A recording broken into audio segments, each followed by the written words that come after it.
تەکیت ئەمڕۆ باز لە پرۆژەیەکرا وەکو پرۆژەیەکیان نەخشە ڕێگایەکە بە شاڕوونیمانەیەاتێک کە شوێنێکی نیشتیمانی کوردستان و کولایەنێکی براوەیەکی سەرکەوتوی هەڵبژاردنەکانی پەرلەمانی عێراق بۆ 2010 چۆن نەشێتەوە ناوکاری سیاسی لە عێراقا لە پەرلەمانەوە لە حکوومەتی داهاتوی عێراقا و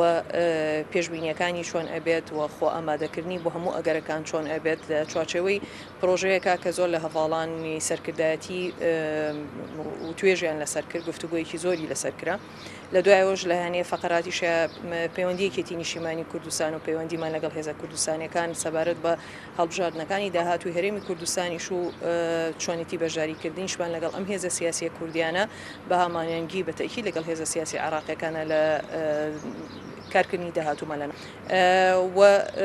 داواکردنی ئێمەش بۆ یەکرزی تەنها شعار نییە و دروشم نییە بەڵکو تەنها ڕێگایە کە ئێمە بتوانین لەڕێی ئەوەوانە بتوانین نوێنەرایەتیەکی شیاوی کۆمەڵانی خەڵکی کوردستان بکەین.